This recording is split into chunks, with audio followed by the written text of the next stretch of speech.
At the Institute for Quantitative Social Science at Harvard, and I'll be speaking again tomorrow. In today's discussion, I wanted to discuss with Jeremy Grant the following. In 2011, President Obama launched an effort he called the National Strategy for Trusted Identities in Cyberspace. In setting up the effort, he cited the billions of dollars of cost lost to internet fraud and identity theft every year. He also said the potential for fraud and the weakness of privacy protections often leave individuals, businesses, and governments reluctant to conduct major transactions online. The vision that he outlined included this language: imagine a world where individuals can conduct sensitive business transactions online with reduced fear of identity theft or fraud and without the need to manage scores of usernames and passwords. At the same time, individuals will retain their existing options of anonymity and pseudo-anonymity internet transactions. Jeremy Grant, our guest today, is the Senior Executive Advisor to Nsik. And today we'll talk to him about the effort, how it could transform how we use the internet in the future. So the first question I wanted to ask is, if you imagine some years hence, you're invited back to the White House, you receive a medal of distinction for your great effort because you've achieved the goal that you set out to do. What will you have achieved? What will it look like to the users, all of us? Wow, a medal, that would be something. A gold medal. I think what it will look like is you'll see several years from now, you will see a vibrant marketplace where everybody in the country can choose within a marketplace from a variety of accredited solutions that they can use online every place they go for identity and authentication, in lieu of managing 25 or 30 different passwords in a way that's much more secure, much more convenient, much more privacy enhancing than what they have today. But specifically, how will that work? So, well, how it works is something that's being worked out right now. I should note Nsik is the S is for strategy, and it lays out a vision for the future. It doesn't say every step about how we get there, but it does identify several key steps that we need to take. How it would work, the easiest way I would describe it, how would we actually come up with a vibrant marketplace where we could go to many different places that we do business with online. I could even go to patient privacy rights who might choose to offer a product like this for patients in the marketplace. If I get one, the question would then be who would accept it? Why would they accept it? In order to do that, you really need to have a trust mark, essentially, some sort of, and it could be, by the way, a visual or something that's machine readable or either, that would be backed by a set of standards and operating rules that would ensure interoperability and acceptance of this credential any place that took a site, any place that you'd visit that would accept credentials. The easiest way to talk about the trust mark concept is to I always look at the bank card network. So I have two Visa cards in my wallet right now. One's from Chase and one's from US Bank. If I go out to the coffee shop across the street and buy a cup of coffee, they could care less who the issuing bank is because that card has the Visa logo on it. And it's not just a bunch of ink. It stands for a whole bunch of standards and rules, including how the card is actually produced and what security protocols apply to it, how the card's authenticated at the point of sale, how many days it will take for the merchant, Starbucks, to actually get paid for my purchase,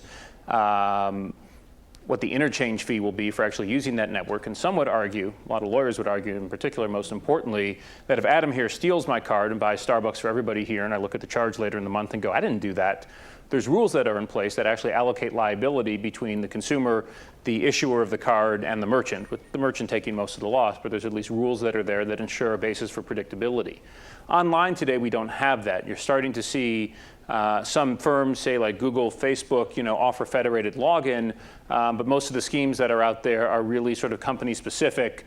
There aren't rules, for security or privacy that I think most consumers would say they find meaningful, and there really isn't there's no foundation for interoperability. We're starting to see some of that emerge right now, a lot of it influenced and driven by Nsik, but there's a lot of work to go to enable that medal I'm going to get, I guess. But I'm still not sure I understand. I want to go today and do some online banking. Then I want to visit my doctor and get some latest report. Then I want to do something else, buy something on the internet.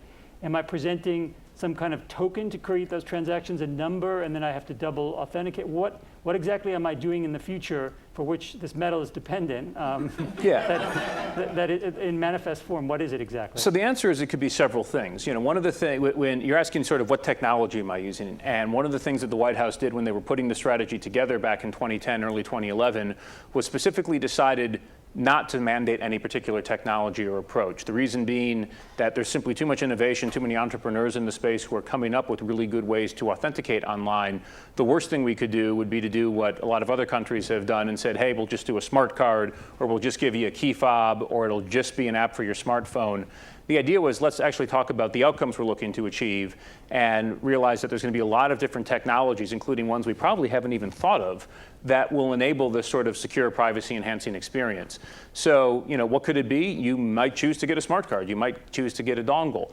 I think most people are probably going to get something that's bound to their mobile device simply because that's where we're seeing the most innovation these days. Certainly every month we have new companies coming into our office who have developed, what I call another widget. That's a great way to authenticate and identify yourself online. And our take is great. We love seeing these things. Here's the Nsik and the principles that stand behind it. We hope you'll choose to follow them and get involved in this broader effort.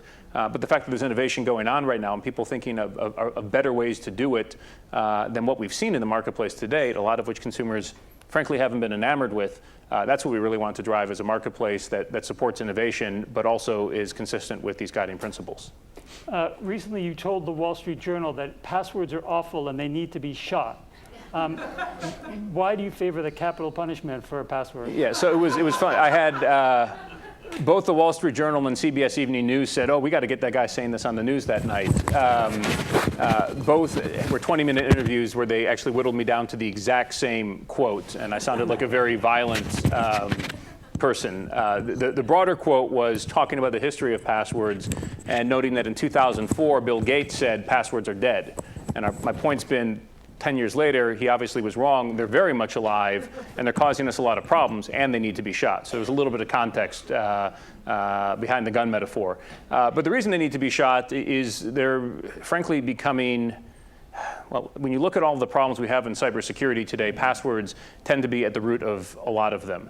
The data breach investigation report is something that Verizon puts out in partnership with the U.S. Secret Service and a bunch of other law enforcement agencies around the world every year. The report from 2013 pointed out that 76% of network intrusions were tied to exploiting different weaknesses of passwords. 76%. That basically means that it's an anomaly these days when you hear about a big breach in the news or something happens that you haven't heard of, and exploiting the weakness of a password wasn't actually tied to that. And this can be everything from people simply leaving admin passwords as admin, or consumers using 1, 2, 3, 4, 5, all the way to more sophisticated attacks like spear phishing that forces you to give up a password, or injecting malware onto a computer that can capture all of your keystrokes, which means you might have a 20-character password with uppercase and lowercase and symbols and numbers, but if malware is capturing that, then they simply have the keys to the castle from there. Adding that second factor, being able to bring in other layers beyond just a password, makes an exponential difference in terms of actually making security improvements. In 2005, when the Defense Department, who was the first government agency to start rolling out these smart cards that have several digital certificates, mandated that you could only log in with these cards and the certificates on them, backed up by a PIN as a second factor, and you couldn't use passwords, they found their network intrusions dropped about 46% virtually overnight, which is a pretty stunning number because that shows exactly how many of the hacks that they had were tied to that. Now, that's great for military-grade encryption. This may not be good for my mom in the suburbs of Detroit on her iPad logging into her bank, her doctor's office, Amazon, mymedicare.gov. But I think a lot of what we'd like to do is be able to take the power that's in these cards and bring them into other form factors that will be more palatable to consumers, and you can actually get them to use them. Beyond the security side, I think passwords have simply become unusable. The Wall Street Journal article I was quoted in talked about a professor at MIT who I think was ashamed to say he was credited with inventing the first password. And the reason was, back in the days of mainframe computers, people had to share them, and so you needed a way to actually manage access to this mainframe that all of these researchers wanted to get to. And I think he pointed out one of his colleagues implemented the first hack when he stole somebody else's password and got some extra time on the mainframe to run his equations. But we're now here, 40, 45 years later, and most of us are managing 25 or 30 passwords in our personal life. The guidance we get is make them all 12 characters, uppercase, lowercase, symbols, numbers. Don't write any of them down. Don't make any of them the same. It's completely unusable. It's a security model that's just built for failure, and it's one reason why a lot of people don't bother to do anything more than 1, 2, 3, 4, 5, 6, or they'll reuse good passwords across multiple sites, which leads to other issues, is that they're just kind of giving up. We haven't given them anything from a security perspective that actually meets their needs. So one of the big drivers of Nsik, certainly not the only one, is how do we finally put a bullet in the password, or at least come up with some easy solutions to augment them so that we have better security and better usability and better privacy along with it. So you've outlined this broad vision of the future. You've outlined why the current system is terrible. I'm ready to sign up. Where, when will this thing be? What's taking time? Why is this difficult to do? So it's really hard to do. In fact, a lot of folks who've been around the internet a long time, some will argue this is the hardest thing to solve. It's one reason why we're here today in 2014, where every aspect of our computing experience, from back in the mainframe days has changed. I mean, I look at this, this mobile thing I have in my pocket and all the horsepower it has and the vibrant display and, all the great, wireless broadband that I get, but I still have to go enter a password almost every site I go to transact business. It's failed, I think, not necessarily because of technology, but actually because of other issues. There's been, when you start talking about actually having a credential that would be better, that other sites would accept, you start to run into a bit of a trust gap. For one thing, the lawyers come in and say, well, wait, if we're accepting this credential and it gets compromised and we get sued, who's liable? We've certainly seen past, it's not the first time that the government or private sector, have actually tried to make progress on replacing passwords or supporting federated identity. We have seen, beyond just the liability issue, some of the broader business issues in terms of, hey, what's the economic model for this? What do I actually pay for a credential? What do I pay if I'm using it? Who actually, there's got to be some money in it, right? Those business models haven't been worked out particularly well. Privacy concerns have been really big. When you start talking about some of the data that can actually be tied to credentials, personal attributes about people, if you don't have rules of the road, you can get in some trouble yourself, and it's hard to inspire confidence among consumers. I think it's one of the things we've seen, not to single out Facebook, but one of the evolutions we've seen them make in their Facebook Connect product over the last couple of years is they went from 2 or 3 years ago, in order to connect with Facebook, you'd have to share all sorts of information about yourselves just to not create a password. Now they announced a few weeks ago they'll actually let you choose what attributes you can share or even support anonymous login. Things like that are exciting for us to see because we think that might help to inspire more consumers to buy into the concept of a password replacement. And I think they're making that for some very sound business decisions as well. And usability has been a big issue. I held up my card before, and man, I love it working for NIST. I log in every day, I digitally sign all sorts of stuff. My office is downtown at the Commerce Department. The NIST mothership is up in Gaithersburg, which means for all the stuff I have to sign, managing a staff of like a dozen people, if I had to print it out and do it on paper and shuttle it back and forth, we'd kill a couple of trees a year and waste a lot of time. I digitally sign everything. In the consumer space, when you've actually asked consumers to carry a dongle or a card, they've generally rejected it. And I think one thing that we've seen is you can't just sell security, you have to sell an experience that's more elegant, more simple, really gives the consumer value if you want them to start changing their practices online. So all of these have been barriers. I think what we've been doing to address it has really been trying to, one, identify them and find consensus on them among our broader set of stakeholders. There's a big organization, the Identity Ecosystem Steering Group, that we help stand up with the private sector that is basically formed in support of Nsik to try and help this whole vision of what's dubbed an identity ecosystem be realized. And we're actually having our next plenary up at NIST. We're hosting it for a change. We usually go other places around the country, but June 17th to 19th, and you're all welcome to come. It's free. You just got to register online beforehand. But trying to work through some of these issues and actually put some frameworks in place. A lot of this can be solved by standards, both on the technical side and the policy side.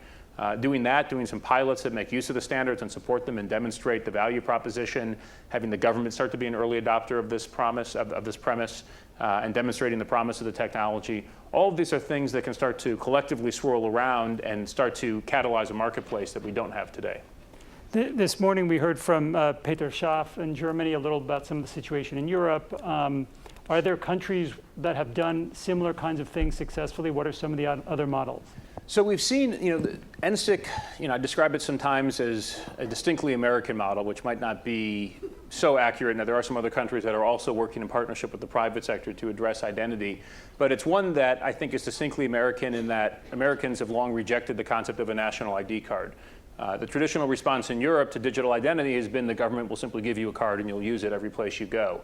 And from our perspective, those programs, there's some that have been more successful than others, but they've largely, where they've had success, it's been in the government space where you present the same card every place. Actually getting private sector parties to actually accept those credentials has been a really tough slog for a lot of the countries, in part because I think for some of the same reasons we see here, they start asking, how can I trust this? What are the implications of using a government credential? There's a whole bunch of issues that are sort of left unresolved.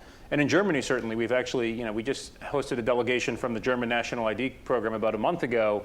And one of the things they've talked about is while they've enabled citizens in Germany to essentially turn on a container for electronic authentication, and they're opening it up to all of their retailers and other businesses in Germany, the uptake, both from consumers and particularly from businesses, has been almost non-existent, in part because they're running into some tricky issues. And so, from our perspective, one, I looked at them and I said, well, at least we're in the same place right now without spending a couple $100 billion on a national ID card program.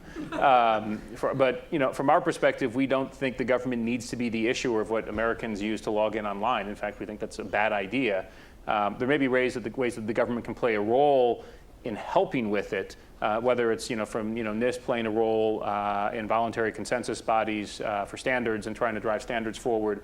Or we're seeing some pilots where the DMV or the Postal Service are playing a role in in-person identity proofing. So once you establish that you really are who you say you are, how can those attributes then be asserted online on your behalf so that you can identify yourself more places online? For example, if you want to access your electronic health records, the other site may want to know to a reasonable level of assurance that you actually are who you claim to be and are not just somebody with your username and password on any given day.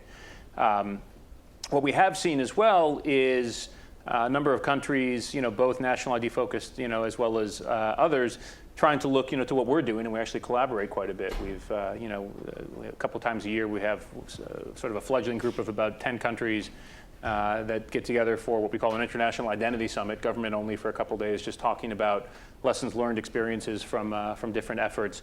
Over in the UK, they've launched an effort called the Identity Assurance Program that's actually very, very similar to Nsik. It's probably our closest sibling in terms of what I'd look at, going on around the world, and they're doing some things very different than us, and some very the same, but having some good initial successes from what we've seen. One of perhaps the most ambitious of all these national projects is in India, which is doing iris scans on 1 billion people. It's theoretically voluntary according to the description of the program. Is there any insights from that program that are interesting from your India, I find it's a fascinating thing to watch from afar, if for nothing else, and as somebody who was involved in biometrics in an earlier career.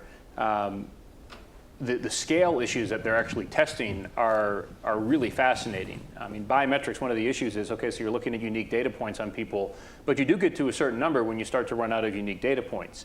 The U.S. Visit program, which is used, as part of our border control, our entry, originally was deployed with 2 fingerprints until they hit about 90 million people, and they started to realize that the number of unique data points that you're going to get from 2 fingers is actually pretty limited, and they had to go all the way to 10. When you start talking about a biometric system that's going to scale to over 1 billion people, nobody's done it before. And I'm sort of watching, almost from my curiosity is almost academic to see, does it work? Is it even feasible? Beyond that, I would say there's not really a lot of similarities. I mean, it's a classic national ID program. It's just one that's being done on a scale and scope that far surpasses, what we've seen anyplace else. But it's completely opposite of what we're trying to do here, which is to create a marketplace where people can choose their own way that they prefer to actually manage their identities online. So in the United States, businesses right now have a pretty free hand as to what data they collect and how they collect it in the login process and the registration and so on. Have you found resistance to your ideas because of this free hand that they get, which is often useful for gathering consumer information? Yes. We always point out Nsik is voluntary. And something I talk about quite a bit when I'm asked how we're doing is looking at what this thing is, which is a strategy. So, before I got into the identity space, I was a political science major a long time ago at the University of Michigan. And I remember I learned a lot about legislation and how you can make things happen that way, and regulation and even executive orders.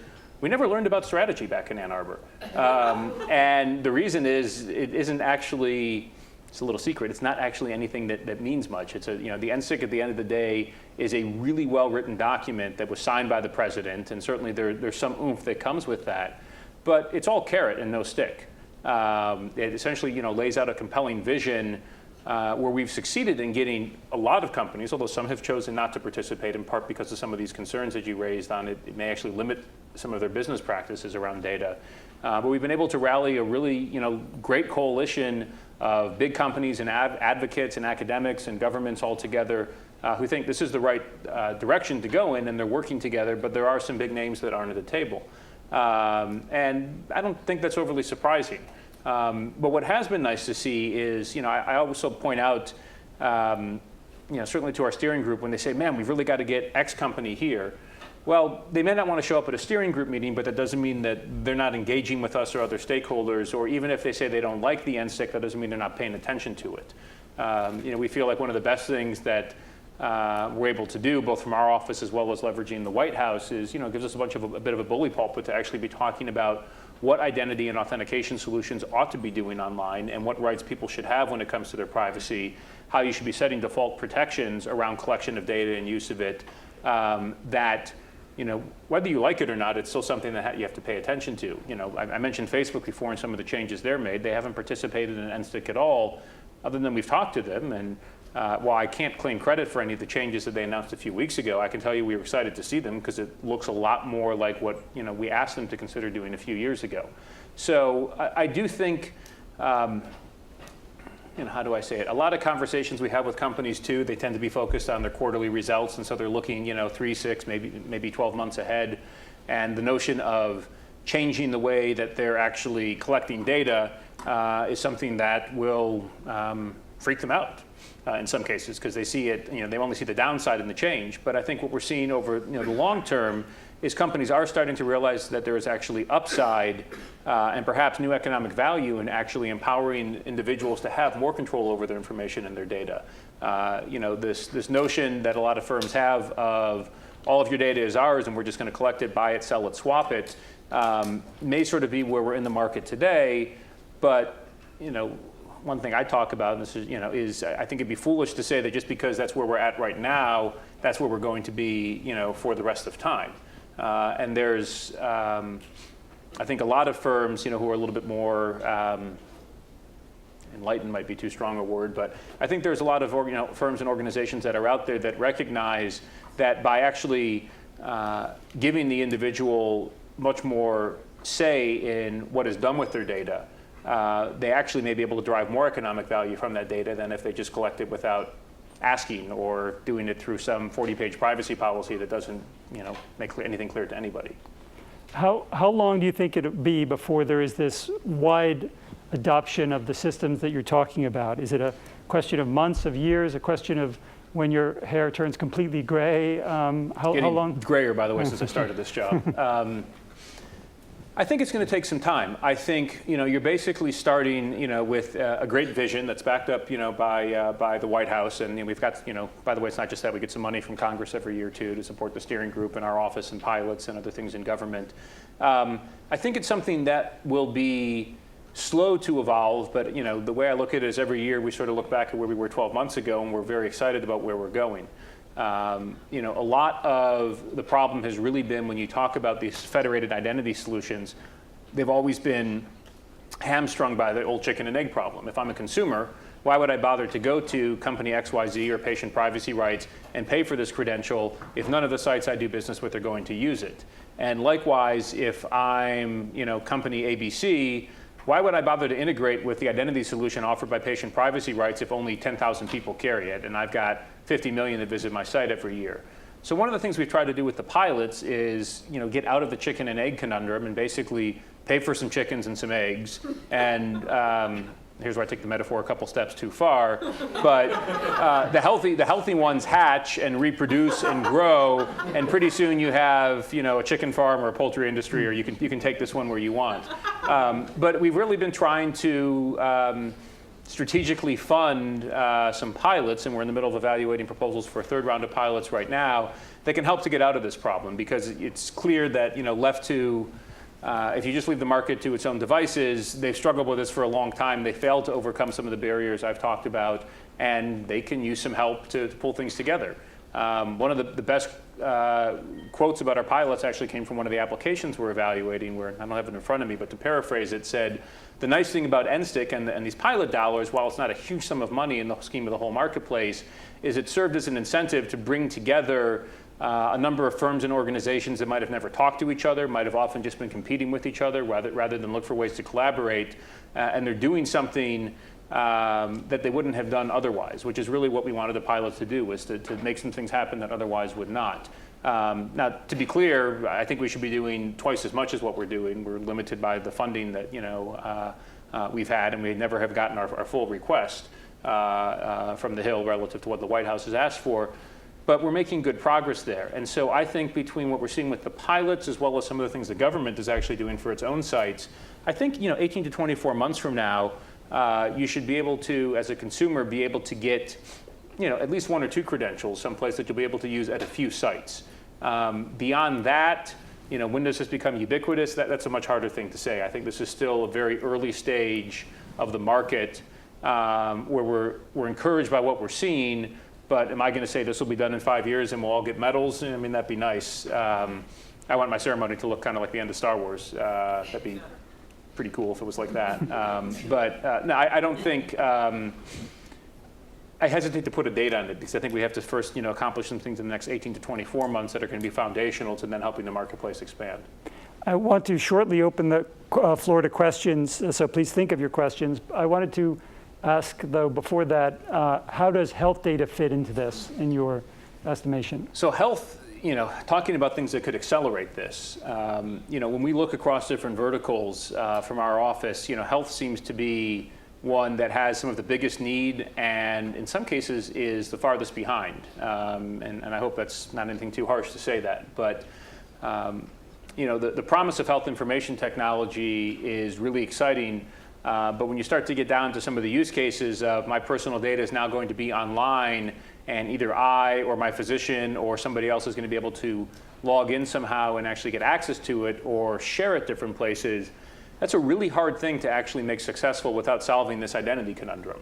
We're 21 years next month from the New Yorker publishing the famous cartoon where the dog's typing on his computer and says to his friend the dog, the great thing about the internet is nobody knows you're a dog.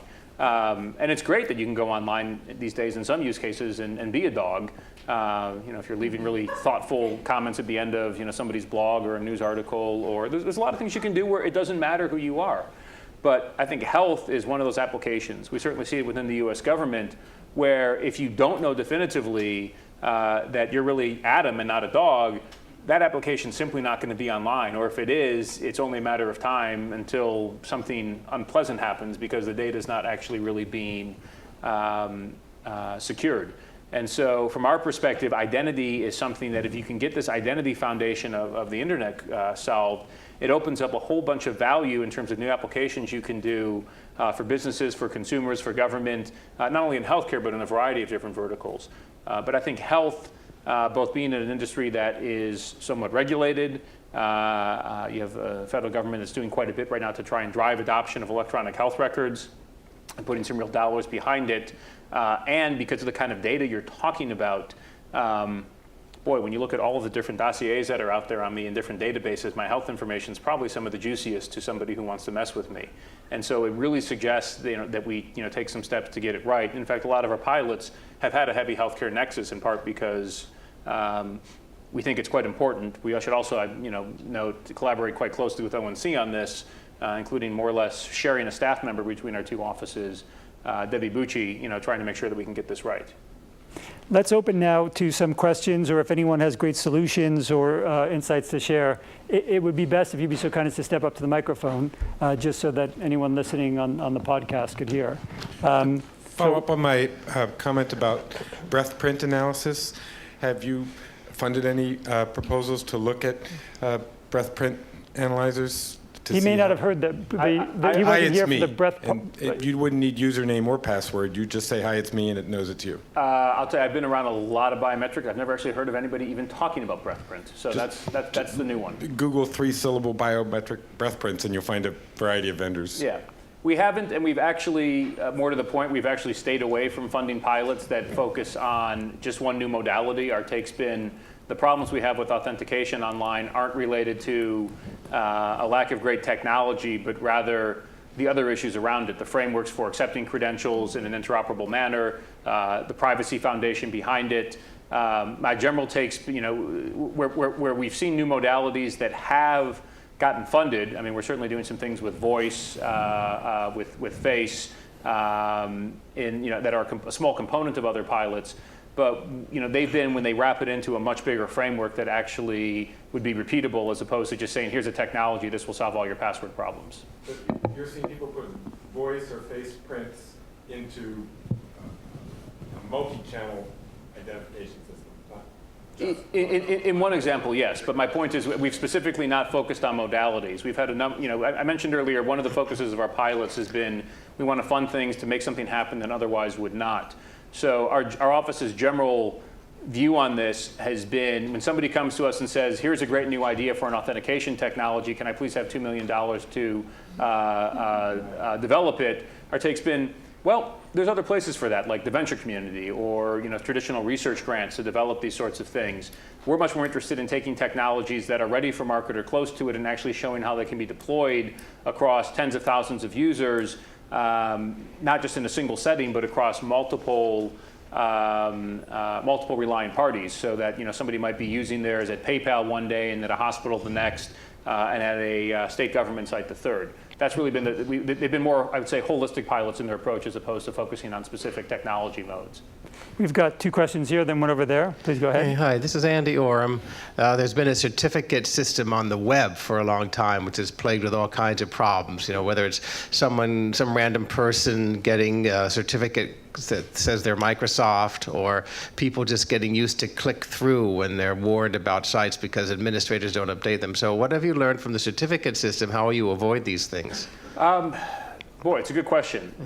There is both a lot of good things to draw from that in terms of models that could work, as well as bad things. Certainly when people click through, raise your hand if when you get a warning that says, hey, the certificate on the site's expired, you don't just click the button and go through the site anyways.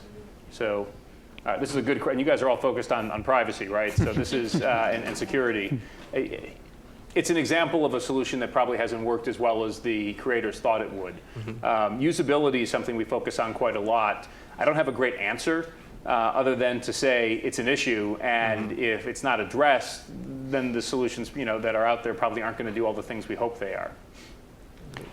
Next question over here, please. Thank you, and thank you, Jeremy, for the good work you do at NIST. 2 weeks ago, I was sitting where you were. It was the second annual Georgetown Cybersecurity Law Institute, and we talked a little bit about privacy, although today we didn't talk that much about cybersecurity, but you can't have cybersecurity without thinking about how to manage the information according to the requirements. How is NIST marrying up the framework and Nsik and the ability to protect your privacy by having the ability to be assured that you are who you are, and then the issue of course, accountability and attribution. We can't hold anybody accountable for violating laws if we can't find out who they are. Right. So the simple answer to that in terms of how we're integrating it with the cybersecurity framework, and for those who aren't familiar with the framework, it's a bit of a different topic. A little over a year ago, President Obama issued an executive order focused on critical infrastructure and directed NIST to come up with a framework to help the different critical infrastructure segments address their cybersecurity concerns. And there was a privacy component that were in there. The question of how we're integrating that with Nsik is a simple one. Naomi Lefkowitz, who led the work on the privacy framework portion of the framework, works in our office. So she's integrated closely with it. Beyond that, one of the things that the framework actually focused on was authentication, where it didn't prescribe anything around authentication. It said this is an area we need more work, and the framework specifically pointed to the work going on in Nsik and the Identity Ecosystem Steering Group to help develop some solutions that could be incorporated into future iterations of the framework. But one thing I will say also is that framework is focused on critical infrastructure, which is a little bit of a different focus than Nsik, which is more of, it's a strategy for the whole country. where critical infrastructure is important, but this is also focused on consumer use cases. And not everything that's being done in the framework should necessarily be applied to what my mom's doing on her iPad. So it's an important set of issues, but the overlap is not, there's a nice Venn diagram. They don't go entirely together. So a lot of people, just to follow on, because this is a big issue of controversy within the legal community around the standard of care and what the framework is putting out there in terms of precedent for reasonableness. And I absolutely understand the difference between critical infrastructure and other things, but I just want to highlight the fact that at the end of the day, you can't have absolute anonymity if you're going to do transactions on the internet, because you need to be able to hold someone accountable if they're breaking the law. In some cases, it depends what you're doing. I mean, I think we're at, so getting to the anonymous or pseudonymous discussion, what Nsik envisions is you can have a credential that, or multiple credentials that could essentially assert different attributes about you as needed or different persona. So when I'm buying something online, they may not even need to know who I am, only that I can pay and that it's legal for them to sell it to me, and they need a shipping address. If I'm engaging in a health transaction, I probably need to reveal more about myself so that the party on the other end can feel comfortable that they can actually release this data to me. If I'm commenting on Adam's blog, depending on the policies he puts in place, I could be Poochie34 instead of Jeremy Grant, and it wouldn't really matter. And so I think a lot of what we anticipate with Nsik is, how do you have data that's revealed about yourself should be driven specifically by the business and legal requirements of the transaction, not by any arbitrary decision by the online service provider to just collect 75 different data points about you because they want to. And I think that's what we're trying to drive toward is, how do you focus more on data minimization and data only be collected for specific purposes? Or if you want to collect more data, how do you empower the consumer to actually have a say in that? I think, one thing I've pointed out, there were some people who looked at this and said, oh, this will be the end of, me having to share, data about myself different places, and these firms will be prohibited from collecting it. And we said, well, no. Actually, if you as a consumer wants to trade your data, you want to reveal more because you're getting a $5 off coupon, frankly, it could be something as meaningless as that, the government is not going to try to do anything to stop you. What we do want to ensure is that the defaults are set in a way that you don't have to do something beyond what should actually be needed for a transaction in order to get into a particular application or online site. Adrian's been waiting patiently. What can we learn from your experience from the governance perspective of trying to institute the strategy, as you put it? And in particular, I can't think of other places besides IDSG where fair information practice were built into the governance mechanism. And I'm wondering what your experience or what your advice is for other projects that are represented here that right now don't have, whether they're standards, whether they're interoperability issues,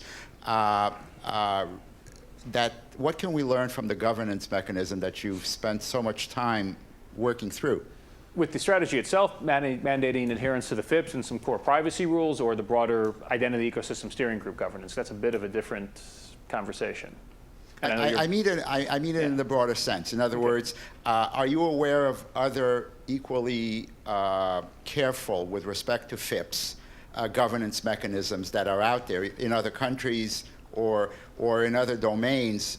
And is there something to be learned by the process, which I guess has taken a couple of years already, to try and get IDSG in this direction? So I think when it comes to building in privacy from the start in a cybersecurity strategy, I think there's a couple lessons there, and we've seen this both with Nsik as well as the cybersecurity framework, which is when you call it out from the start that it matters, and you force people to pay attention to it, you do some really good things. One, you make sure that it's not forgotten and then has to try and be jammed in later when people go, oh no, we forgot.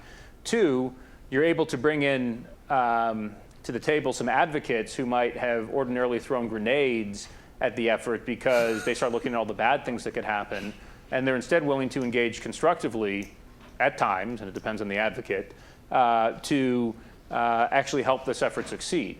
And I'm somebody who, I've worked around security and privacy through most of my career. I've never personally understood the supposed tension that you have between the two, and that good privacy leads to good security, and good security leads to good privacy. My take has been that most of the great conflicts we see, and this is just me personally speaking, come when somebody decides to just charge really hard down one path and consciously exclude the other.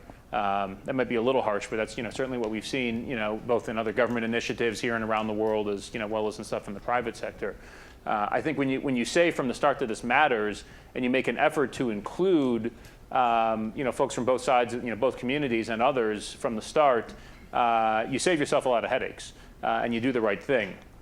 Now, the flip side of that, when it starts to get into the practical governance, and this is when we get into some of the work of our Identity Ecosystem Steering Group, is the advice I got from Leslie Harris from CDT when we launched Nsik at the US Chamber a little over 3 years ago was, get yourself a big old squirt bottle and a huge bale of catnip, because this cat herding exercise is going to be unlike anything you've ever seen. And we've commented since then, I wish it was just cats. It's cats and orangutans and amoebas and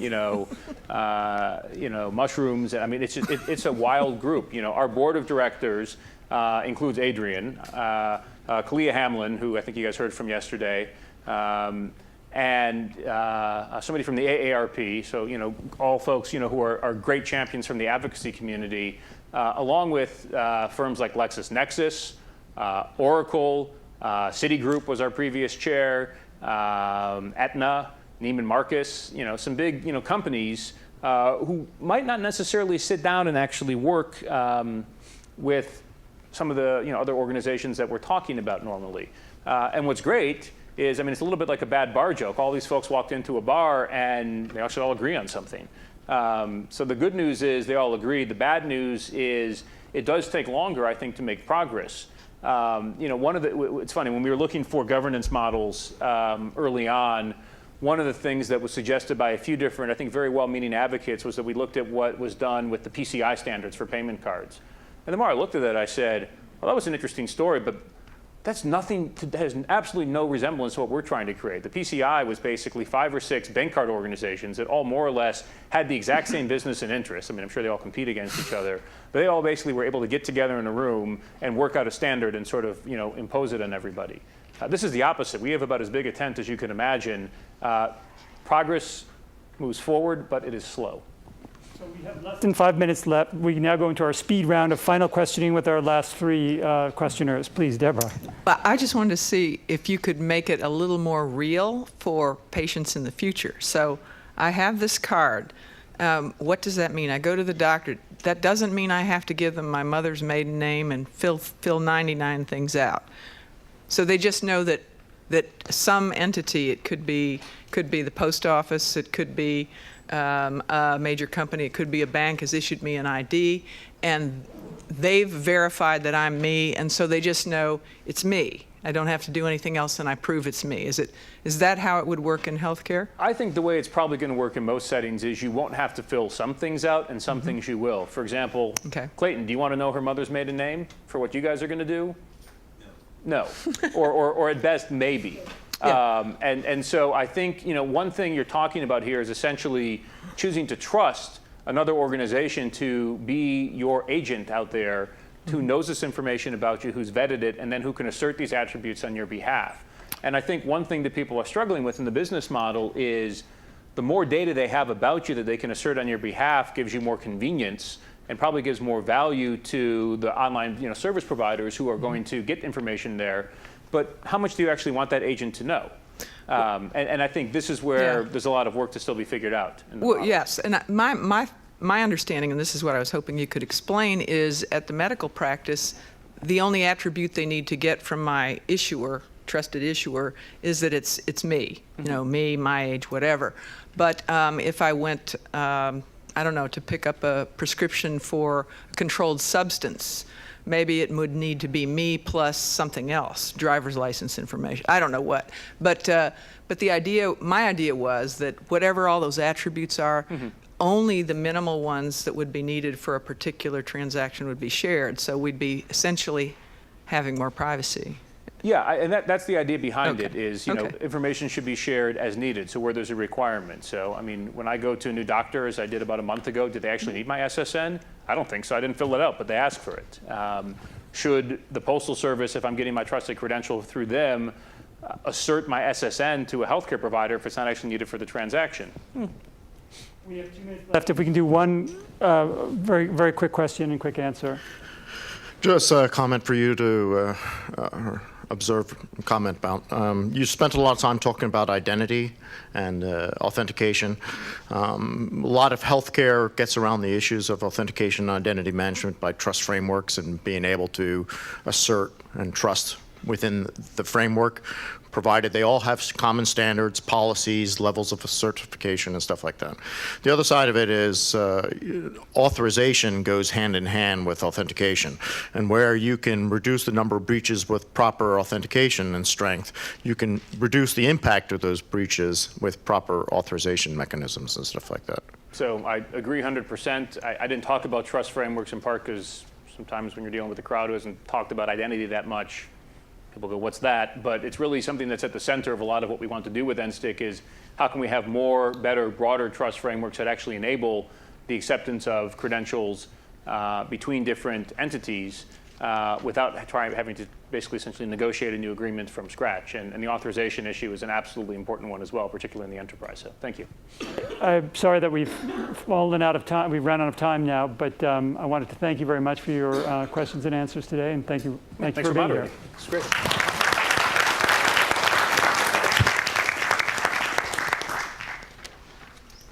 All right, thanks again, guys. We're going to see if most of you are awake. We're going to shake you up a little bit.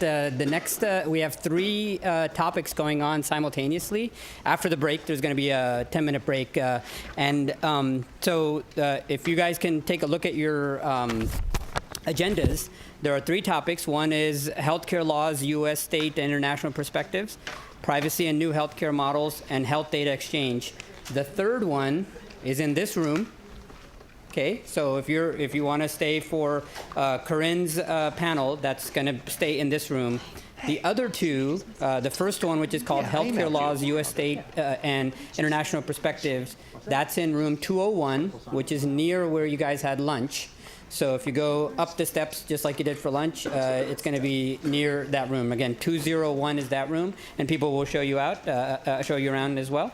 The other one, called Privacy and New Healthcare Models, Cliff Baker's panel, is in room 202, also in the same area. And then just remember, right after those panels complete, there's a break, and then you'll come back here for the remainder of the sessions. Right? This was just to get you guys some exercise. So you've been sitting all day, and we want to make sure you're moving around a little bit. All right, 10-minute break, right back here in 10 minutes. Thanks.